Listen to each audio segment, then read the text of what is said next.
Assalamualaikum warahmatullahi wabarakatuh. Jadi di sini saya akan mempresentasikan materi mengenai akhlak kepada diri sendiri dan sesama manusia. Jadi pertama-tama, apa sih sebenarnya akhlak itu? Akhlak merupakan inti ajaran Islam yang menjadi dasar dari seluruh aspek kehidupan manusia. Akhlak tidak sekedar dipahami sebagai perilaku baik atau buruk, namun juga mencerminkan kondisi spiritual dan intelektual seorang hamba terhadap dirinya, sesamanya, dan Tuhannya. Rasulullah Shallallahu Alaihi Wasallam bersabda, "Sesungguhnya aku diutus untuk menyempurnakan akhlak yang mulia." Hadis riwayat Ahmad. Nah, jadi akhlak itu ya cara kita berperilaku dan bersikap baik terhadap diri sendiri maupun kepada orang lain.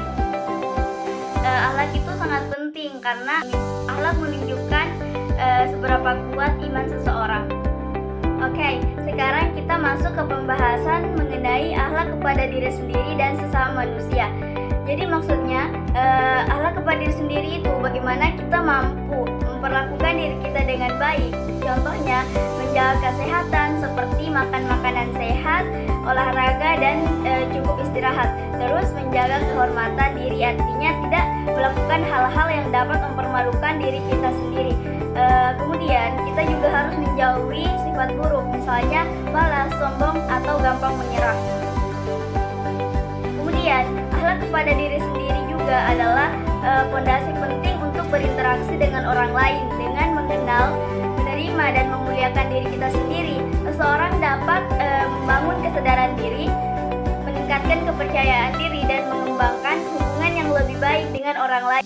Ini memungkinkan seseorang untuk menjadi pribadi yang lebih seimbang, harmonis, dan mampu berinteraksi dengan orang lain secara positif. Jadi pentingnya akhlak kepada diri sendiri itu yaitu agar kita mampu menjaga diri kita dan berkembang menjadi lebih baik lagi. Lanjut ke pembahasan kedua, yaitu mengenai akhlak kepada sesama manusia. Akhlak kepada sesama manusia adalah bagian dari misi besar ajaran Islam yang mendorong umatnya untuk menjadi pribadi yang rahmatan lil alamin, pembawa rahmat bagi alam semesta.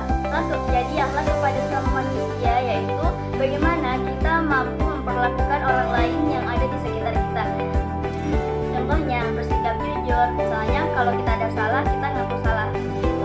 Dan kemudian berlaku adil, artinya kita tidak memilih teman. Terus berbicara yang sopan seperti mengucapkan salam, berterima kasih, atau minta maaf jika ada salah.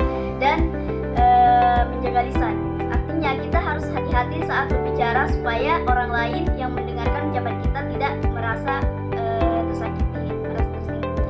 Nah, akhlak kepada sama manusia dalam Islam mendorong kita untuk menjadi pribadi yang membawa rahmat bagi alam semesta dengan menerapkan sikap empati, berbicara dengan sopan, dan memperlakukan orang lain dengan adil dan kasih sayang. Kita dapat menciptakan masyarakat yang harmonis dan damai, seperti yang telah disampaikan oleh Rasulullah Shallallahu Alaihi Wasallam, "La yu'minu ahadukum hatta yuhibbu li akhihi ma yuhibbu li nafsi," yang artinya tidak sempurna iman seseorang di antara kalian sehingga ia mencintai bagi saudaranya apa yang ia cintai untuk dirinya sendiri. Hadis riwayat Bukhari dan Muslim. Jadi kalau kita tidak memperlakukan orang lain seperti kita memperlakukan diri kita sendiri, maka kita belum mampu menerapkan akhlak itu dengan baik. Kenapa akhlak kepada sama manusia itu penting? Karena kalau kita punya akhlak baik kepada sesama, hubungan kita jadi lebih baik juga, lebih damai, dan insya Allah banyak orang yang sayang sama kita. Dan akhlak itu juga penting karena akhlak itu bukan cuma soal hubungan sama manusia, tapi juga hubungan kita dengan Allah. Orang yang memiliki akhlak yang baik akan lebih disukai oleh Allah dan sesama manusia. Nah, itulah pentingnya akhlak kepada diri sendiri dan sesama manusia. Mungkin itu saja. Wassalamualaikum warahmatullahi wabarakatuh.